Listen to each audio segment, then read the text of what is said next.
إن الحمد لله نحمده ونستعينه ونستغفره ونعوذ بالله من شرور أنفسنا ومن سيئات أعمالنا ومن يهد الله فلا مضل له ومن يضلل فلا هادي له وأشهد أن لا إله إلا الله وحده لا شريك له وأشهد أن محمدا عبده ورسوله صلى الله عليه وعلى آله وصحبه وسلم تسليما كثيرا أما بعد. يا أيها الذين آمنوا اتقوا الله حق تقاته ولا تموتن إلا وأنتم مسلمون. يا أيها الناس اتقوا ربكم الذي خلقكم من نفس واحدة وخلق منها زوجها وبث منهم رجالا كثيرا والنساء واتقوا الله الذين تساءلوا به الأرحم إن الله كان عليكم رقيب. يا أيها الذين آمنوا اتقوا الله وقولوا قولا سديدا يصلح لكم أعمالكم ويغفر لكم ذنوبكم ومن يطع لله ورسوله فقد فاز فوزا عظيما. أما بعد، السلام عليكم ورحمة الله تعالى وبركاته mes frères et sœurs. Inch'Allah, aujourd'hui, je voudrais faire un petit rappel à mes frères et sœurs en islam, un petit rappel, Inch'Allah, sur la mixité. La mixité est devenue une banalité dans notre société. Nous vivons tous les jours dans la mixité et peu importe ce qu'on fait dehors, on sera toujours confronté à la mixité. Dans les bus, on est confronté à la mixité. Dans les endroits publics, on est confronté à la mixité. Dans les écoles, on est confronté à la mixité. Au travail, on est confronté à la mixité. Peu importe ce qu'on fait hors de chez soi, il y aura toujours cette mixité. Voilà pourquoi Allah Azza wa Jal a demandé à la femme de se couvrir, de couvrir ses affaires. Enfin bref, aujourd'hui le rappel n'est pas sur le voile, même si ça fait quand même partie quand même des priorités de la femme musulmane. Mais bon, juste aujourd'hui, le rappel, il se porte, Inch'Allah, si Allah le veut, sur la mixité entre hommes et femmes en islam. Inch'Allah. D'un côté, n'oublions pas que c'est tout à fait naturel que l'homme soit attiré par la femme et que la femme elle soit attirée par l'homme. C'est comme, c'est tout naturel que la femme cherche à se marier et que l'homme cherche à se marier aussi. Le problème, mes frères et sœurs en islam, c'est que la mixité, elle s'étend bien au-delà. Même quand on est assis chez soi, tranquillement devant son ordinateur, eh ben, il arrive que on soit confronté à cette mixité, même via les réseaux sociaux, même dans ce monde virtuel. Hein. Et Dieu seul sait que ce monde virtuel est encore plus dangereux que le monde normal. Et encore, en face de toi, la personne, quand tu la vois, hein, et je dis pas que j'approuve, mais quand la personne, tu la vois en face de toi, au moins, t'arrives, subhanallah, à voir sa sincérité. Mais derrière une personne, derrière son écran, elle peut te raconter une vie, elle peut te faire un scénario, elle peut faire ce qu'elle veut. A'udhu billah, qu'Allah nous préserve de ces gens-là, et qu'Allah nous préserve de ces fitnas.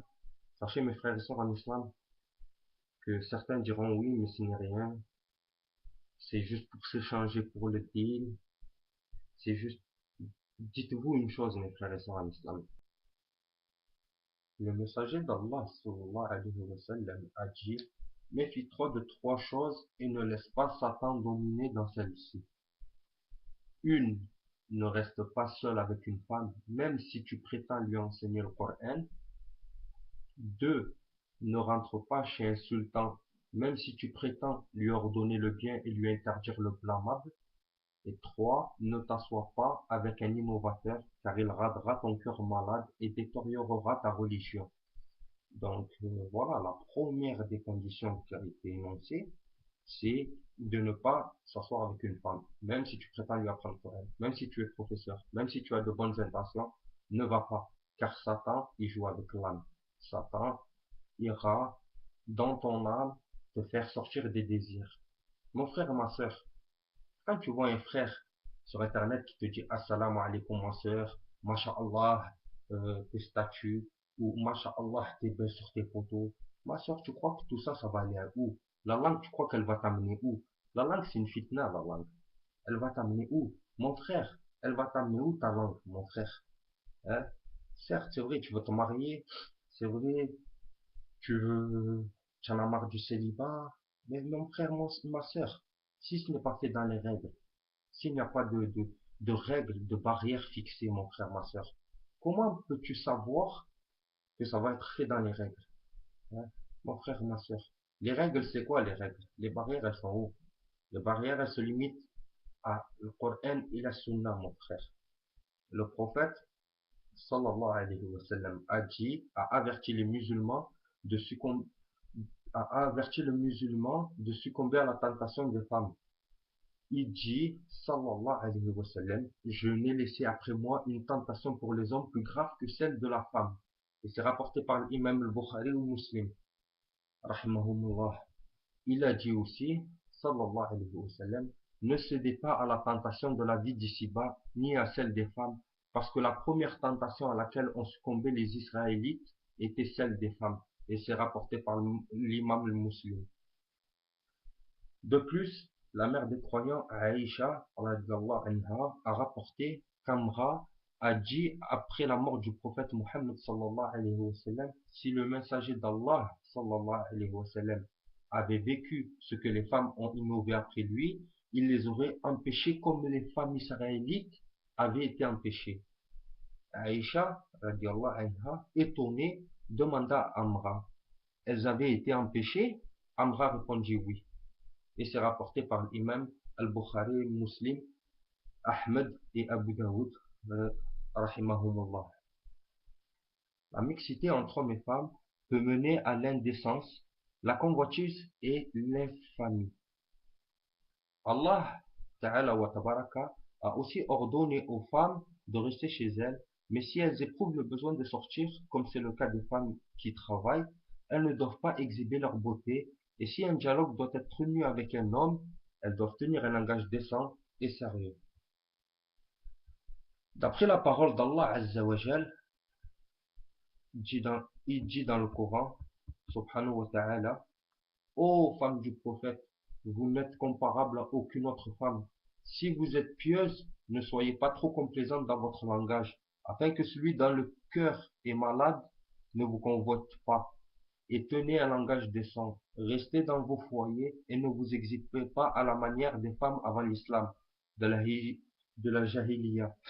Accomplissez la salat et acquittez la zakat et obéissez à Allah et à son messager. Allah ne veut vous débarrasser de toute souillure. Ô gens de la maison du prophète, et vous purifiez pleinement, et gardez dans vos mémoires ce qui est dans vos foyers, et récitez les versets d'Allah et de sa sagesse. Allah est doux et parfaitement connaisseur. Surat 33, versets 32 à 34. L'ordre donné ici ne concerne pas seulement les femmes du prophète, mais aussi toutes les femmes qui veulent avoir la pureté dans le cœur. Ô prophète, dis à tes épouses, à tes filles et aux femmes des croyants de ramener sur elles leur grand voile. Elles en seront elles en seront très vite reconnues et éviteront d'être offensées. Allah est pardonneur et miséricordieux. Même Surah 33, verset 59. Par ailleurs, pour garantir la pureté des cœurs, Allah Azza wa Jalla a ordonné aux musulmans de ne pas fixer leur regard sur les musulmanes et vice versa. D'après la parole d'Allah Azza wa Jal, dit aux croyants de baisser leur regard et de garder leur chasteté. C'est plus pur pour eux. Allah est certes parfait connaisseur de ce qu'ils font. Et dit aux croyants de baisser leur regard, de garder leur chasteté et de ne montrer de leurs atours que ce qu'il paraît et qu'elles rabattent les voiles sur leur poitrine et qu'elles ne montrent leurs atours qu'à leur mari ou leur père ou au père de leur mari ou à leur fils ou au fils de leur mari ou à leur frère ou au fils de leur frère ou aux fils de leurs sœurs, ou aux femmes musulmanes, ou aux esclaves qu'elles possèdent, ou aux domestiques mâles impuissants, ou aux garçons impubères qui ignorent tout de ces parties cachées des femmes, et qu'elles ne frappent pas avec leurs pieds de façon que l'on sache ce qu'elles cachent de leur parole. Et repentez-vous tous devant Allah Azza wa Jal, et aux croyants, afin que vous récoltiez le succès. Surat 24, versets 30 et 31. De plus, Salama, radiallahu anha, a rapporté qu'à la mosquée, les femmes se levaient aussitôt que le messager d'Allah, sallallahu alayhi wa sallam, terminait la prière et qu'il restait assis pour un moment avant de se lever. Ibn Shihab a commenté cette traduction en disant: Je pense, et Allahu a'lam, que le prophète sallallahu alayhi wa sallam attendait que les femmes partaient avant que les hommes puissent les rejoindre. Et c'est rapporté par l'imam al-Bukhari, al-Nasa'i, Ibn Majah, Abu Daoud et Ahmed radiallahu anhum. Abu Huraira radiallahu anhu a rapporté aussi que le messager d'Allah sallallahu alayhi wa sallam a dit: Le meilleur rang des hommes à la prière est le premier, et le pire est le dernier. Mais le meilleur rang des femmes est le dernier, et le pire est le premier. Et c'est rapporté par l'imam Muslim, Al-Nasa'i, Abu Daoud, rahimahumullah. L'imam Al-Nawawi a commenté ce hadith en disant: Il a préféré les femmes du dernier rang parce qu'elles sont plus éloignées pour être capables de se mêler aux hommes, de les fixer de regard et d'être passionnées du cœur, notamment quand elles regardent leurs gestes et écoutent leurs paroles.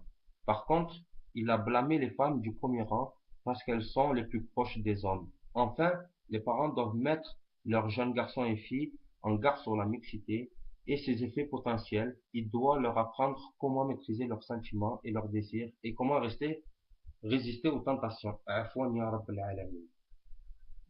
Allah Azza wa Jal dit: Ô vous qui croyez, préservez vos personnes et vos familles d'un feu dont le combustible sera les gens et les pierres, surveillés par les anges rudes, durs. Ne désobéissez jamais à Allah en ce qu'il leur commande et faisez strictement ce qu'on vous ordonne. Surat 66, verset 6. Vous voyez mes frères et sœurs en islam, vous voyez même Allah Azza wa Jal et même le prophète alayhi salatu wa salam, il nous recommande vivement de nous séparer les hommes des femmes. Même à la mosquée, les hommes et les femmes ne prient pas dans le même rang. Et Inch'Allah, je vous rapporterai des hadiths où le prophète sallallahu alayhi wa sallam a séparé les femmes en, en, en mettant une porte, une entrée réservée aux femmes pour que les femmes et les hommes ne se mélangent pas. Et dites-vous que ça c'est quand même dans une mosquée, dans Baytullah, dans la mosquée d'Allah Azza wa Jal. Hein, et il y a quand même cette interdiction de mixité, alors que les esprits sont purs à la mosquée. Du moins, ils devraient être purs à la mosquée. Subhanallah, et même à la mosquée, voilà. D'après une parole de Ibn Qayyim, radiallahu anhu, rahimahullah, a dit: Le mélange des hommes et des femmes est la cause de beaucoup d'actions immorales et de l'adultère. Un savant a dit: L'interdiction d'approcher l'adultère est plus significative que l'interdiction de l'acte seulement, car cela rassemble l'interdiction de tous ces préambules préliminaires. Et celui qui tourne autour des endroits défendus risque d'y pénétrer. Subhanallah. Et Allah Azza wa Jal nous dit, exalté soit-il, nous dit: N'approchez pas la fornication, c'est un acte immoral et une voie pertinicieuse. C'est clair, net et précis. Pourquoi on change de nos traditions? Pourquoi on change de la sunna du prophète sallallahu alayhi wa sallam? Mes frères et sœurs en islam, si Allah Azza wa Jal dans son intime sagesse nous l'interdit, c'est que derrière, quelque chose se cache et quelque chose de pas bon pour l'être humain. Sachez, comme l'a dit le prophète alayhi salatu wa sallam, et nous l'a recommandé vivement, de nous séparer des femmes. Les femmes sont une grande tentation. Mes frères, mes sœurs, en Allah, craignez-le comme il se doit. En Allah, mes frères et sœurs, craignez Allah comme il se doit. C'est lui qui vous a créé d'un seul être. Craignez-le comme il se doit. Mes frères et mes sœurs, Inch'Allah, j'espère que cette vidéo, elle fera un petit peu réfléchir les gens, Inch'Allah. Là, on ne dit pas de s'occuper du monde, de ne plus se fréquenter, de ne plus faire ci, de ne plus faire ça. En tout cas, quand je parle de fréquentation, je mets une parenthèse, qu'il n'y ait pas d'ambiguïté dans la vidéo, Inch'Allah. Quand je parle de fréquentation, c'est-à-dire le mélange dans la société, je parle de la mixité, je ne parle de rien d'autre. D'accord? Déjà, pour la mixité, j'approuve pas, donc ne parlons pas d'autre chose. Inch'Allah, qu'il n'y ait pas d'ambiguïté. Et mes frères et sœurs, Inch'Allah, craignez Allah et rapprochez-vous d'Allah Et dites-vous une chose, dites-vous que c'est nos petits péchés, ces petites fitnas-là, qui nous détachent de notre Seigneur, de notre Créateur. Ya Rabb al-Alamin, place-nous sur ton chemin, sur la vérité, Ya Rabb al-Alamin. Ya Rabb al-Alamin, toi qui détiens les cœurs, raffermis mon cœur et raffermis notre cœur sur ta religion, Ya Rabb al-Alamin. Ya Rabb al-Alamin, donne-nous la sagesse et donne-nous la patience, Ya Rabb al-Alamin, pour qu'on te craigne comme il se doit, Ya Rabb al-Alamin. En tout cas, mes frères et sœurs, je vous souhaite, Inch'Allah, Assalamu alaikum wa rahmatullah wa ta'ala wa barakatuhu, mes frères et sœurs.